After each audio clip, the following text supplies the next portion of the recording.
Bem-vindo de volta ao Trabalho em Revista. Quais os impactos práticos para empregados e empregadores e na jurisprudência com a reforma trabalhista? É o que a gente fica sabendo agora com a juíza Tereza Narras, do TRT de São Paulo e doutora em Direito das Relações Sociais.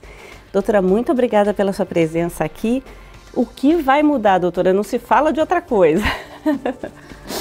Oi, Aline. Bom, primeiro eu quero agradecer a oportunidade de estar aqui para poder conversar com vocês.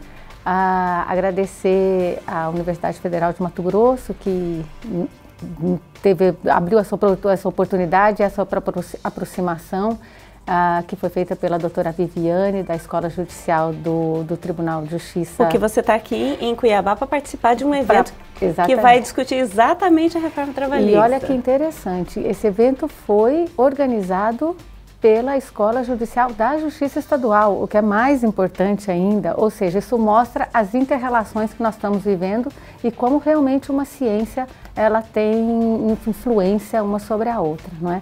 E como você falou, hoje em dia só se fala em reforma trabalhista, não é? Pela primeira vez o direito do trabalho virou pop na nossa mídia, não é verdade? Porque até então o direito do trabalho, o trabalhador, sempre foi visto como uma ciência um pouco menor quando comparado ao direito civil. Bom, vai impactar e muito as relações de trabalho. Essa reforma, ela tem sofrido muitas críticas, mas muitas críticas, sob meu ponto de vista, infundadas. Algumas coisas realmente precisavam acontecer. E uma delas foi principalmente regulamentar várias situações que vinham sendo regulamentadas por súmulas do tribunal. Ou seja, havia um vazio legislativo e o tribunal começou a fazer criação de norma jurídica por súmula. E isso causa uma insegurança jurídica muito grande, não é? Que pontos a senhora destacaria desses que estavam nesse vazio, nesse vácuo e que a reforma preenche? Bom, o primeiro, né, que é bem criticado e que foi a bandeira, inclusive, da crítica, com relação à questão do intervalo para refeição, né? A CLT ela tem uma norma, o intervalo para refeição e a questão do preposto, que são dois pontos que têm aí sofrido uma crítica muito ferrenha dos juristas. Com relação ao intervalo, a CLT ela previa já a possibilidade do intervalo para refeição poder ser negociado, né? Na verdade, autorizado uma redução de intervalo com autorização do Ministério do Trabalho. A Constituição Federal ela possibilitou de uma forma ampla a redução, a negociação com relação às jornadas, em geral, o que permitia que se negociasse intervalo. O TST publicou uma súmula entendendo que o intervalo somente poderia ser reduzido por autorização do Ministério do Trabalho, ou seja, não poderia ser reduzido por negociação coletiva, o que, sob meu ponto de vista, é um erro, porque primeiro que as entidades sindicais, pelo menos teoricamente dentro do princípio da liberdade sindical, é quem está dentro da empresa, é quem tem condições muito melhores que o Ministério do Trabalho para saber se a empresa tem ou não condições de fazer uma redução aí para intervalo. Então veio uma súmula do tribunal dizendo que era matéria de segurança e saúde, não poderia ser negociado. Todavia podia ser autorizado. Veja o contrassenso. Como é que você explica para uma empresa que ela não pode negociar uma redução de intervalo se ela tem refeitório próprio, tem condições para isso, mas se o Ministério do Trabalho vier, é autorizado. Então, quer dizer, para o Ministério do Trabalho não é norma de segurança de saúde, mas para o sindicato e não pode ser negociada. Então, esse impacto é muito forte. E com relação ao preposto? Com relação ao preposto, a CLT dizia que o preposto é quem representa a empresa. E a CLT nunca exigiu que o preposto fosse empregado da empresa. Houve uma construção jurisprudencial para dizer que somente poderia ser preposto quem fosse empregado da empresa. Bom, houve uma limitação pela jurisprudência, porque o tribunal ficou com receio do que eles chamavam de indústrias de prepostos. Então, se você perceber bem, há várias situações várias críticas que se faz, onde a crítica parte do princípio de que a reforma não é boa, todas as regras são ruins, porque os empregadores são ruins de uma maneira geral. E nem sempre é assim. Eu trabalho numa comarca pequena, onde a maioria das empresas são microempresas, pequenas. Às vezes o empregador da minha comarca é mais hipossuficiente que o empregado, porque o empregado, quando é despedido, ainda tem direito ao seguro-desemprego. E o microempresário, muitas vezes não, o empresário individual. Então, quer dizer, eu não posso partir do princípio de que todas as pessoas negociam para prejudicar o próximo, como se nós vivêssemos aí num regime totalmente escravocrata. O que o governo tem que fazer, obviamente, é aumentar o número de fiscais para ver se as normas estão sendo aplicadas regularmente de acordo com respeito aí aos direitos sociais, não é? Doutora, e com relação às discussões que geraram a reforma, que culminaram na reforma, a maior parte das vezes que a gente ouvia falar sobre isso, falava-se que engessada demais a legislação trabalhista, isso diminuía a possibilidade de abertura de novas vagas, ou seja, que a reforma trabalhista abriria postos de trabalho. Você, não só com a sua experiência como juiz do trabalho, mas especialmente como pesquisadora dessa área, tendo editado inclusive livros falando sobre essa reflexão dessas transformações no mundo do trabalho, como é que você avalia? É possível? É de se esperar? Na verdade, a reforma trabalhista não é como eu costumo dizer, não é um privilégio brasileiro, né? Ela tem ocorrido no mundo inteiro. E ela tem ocorrido por uma questão que vem desde 2008, principalmente para fixar um marco um pouco mais próximo, com relação à crise financeira que houve no mundo.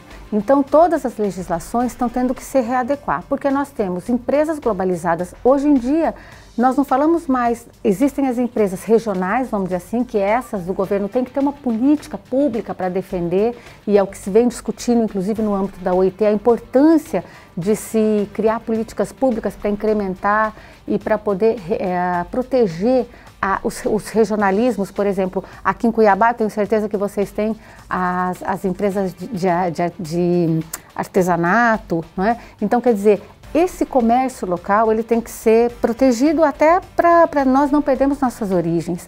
Mas existe, por outro lado, um capital mundial, transnacional e que vai afetar direto toda a produção, inclusive dessa empresa regional que está aqui. Então não é alteração na lei trabalhista que vai aumentar postos de trabalho, mas sim uma mudança de comportamento político, tributário, social. O que a gente tem que pensar é que a reforma ela tem que ser feita primeiro para a inclusão, porque nós temos vários trabalhadores que estão excluídos do sistema laboral. Então, quer dizer, na verdade, essa reforma, nós precisamos de uma reforma, sim, muito mais profunda, muito mais estrutural, a começar da própria reforma dos sindicatos.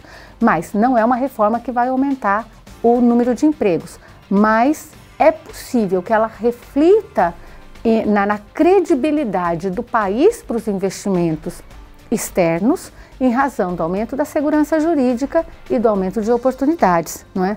As empresas multinacionais que estão dentro do Brasil, elas querem saber, por exemplo, se elas fecharem um contrato com um sindicato, se negociarem coletivamente com o sindicato, elas querem ter a segurança de que não vai chegar na Justiça do Trabalho e a Justiça do Trabalho vai dizer para esse empregado vale, para esse não vale, não é?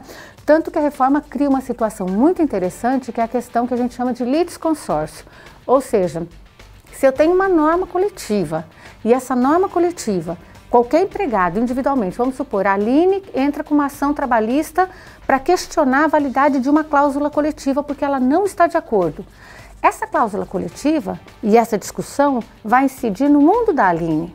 Mas o problema é que ela pode ter uma repercussão sobre toda uma empresa. Imagina você, uma única funcionária de uma empresa de 10 mil funcionários. Para você não tem validade, mas para os outros 9 mil tem.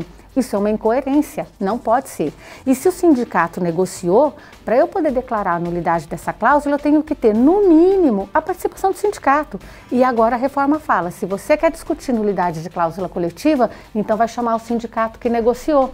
Porque é óbvio, se o sindicato, imaginemos nós, é corrupto ou não pode, ou o sindicato não representa os trabalhadores, o que tem que acontecer é esse sindicato ser encerrado e não continuar com uma representação de mentira para os trabalhadores. Então, o que a gente tem que fazer é incrementar realmente a atuação dos sindicatos e a liberdade sindical. Só assim a gente vai conseguir ter negociações mais seguras, aumento de trabalho, aumento de postos de trabalho, uma melhoria dos trabalhadores dentro da empresa. Então, todas as coisas elas estão mais ou menos que ligadas, né? Doutora, para a gente encerrar, você falou aí sobre essa questão dos sindicatos e falou da necessidade de que a reforma, né, dessas relações tinha que ser muito mais ampla, no entanto, se começou. Você acredita que que precisa-se então dessa reforma sindical? Eu acho que precisa de uma reforma estrutural do direito do trabalho como um todo. Nós precisamos de um Código do Trabalho e de um Código de Processo do Trabalho. Dentro do Código do Trabalho, nós precisamos de uma reforma com relação, primeiro, ao direito coletivo do trabalho. O Brasil, ele ratificou a Convenção da OIT, que trata da negociação coletiva, mas ele não ratificou a convenção que trata da questão da cobrança de impostos sindicais. Então nós temos uma liberdade sindical, porque a liberdade sindical engloba essas duas matérias, nós temos uma liberdade sindical um pouco, vamos dizer assim, um pouco manca ou caolha, não é? Então que nós precisaríamos incrementar isso. A Constituição Federal, ela garantiu em termos gerais a negociação coletiva para tudo. Quem restringiu foi o tribunal. Os tribunais regionais, o Tribunal Superior do Trabalho, os juízes do trabalho. Então, quer dizer, os entendimentos jurisprudenciais restringiram aquilo que a Constituição não tinha restringido. Agora, dizer que isso possibilitaria que os sindicatos negociassem contra direitos sociais é, no mínimo, uma mentira. Porque, inclusive, a reforma ela fala o que pode ser negociado e, no meu entender, não haveria necessidade, porque isso já está na Constituição Federal. E ela diz o que não pode ser objeto de negociação coletiva e o que não pode ser objeto de restrição, de restrição ou de retirada de direitos, é tudo aquilo que está na Constituição Federal, ou seja, em termos mais fáceis para se entender, o sindicato não pode negociar uma jornada de trabalho extra com um adicional com menos de 50%. Não pode negociar uma hora noturna de 1h30, por exemplo. A hora noturna sempre tem que ser reduzida. Por quê? Porque está na Constituição. Ele não pode negociar as férias com um percentual menor do que aquele que prevê a Constituição. Então, houve esse cuidado aí nessa reforma que passou. E eu acredito que justamente para falar, olha, a Constituição está sendo respeitada, ou seja, então vamos atender todos os interesses daquilo tudo que foi negociado. Essa reforma, eu acho que ela foi discutida assim, ela saiu apressada? Saiu, mas ela já vem sendo discutida há vários anos. Inclusive havia, se não me engano, 2 ou 3 projetos de CLT, de Código do Trabalho, que já tramitavam no Congresso há muitos anos, e um deles, inclusive, foi de autoria do professor Amaury Mascaro, não é?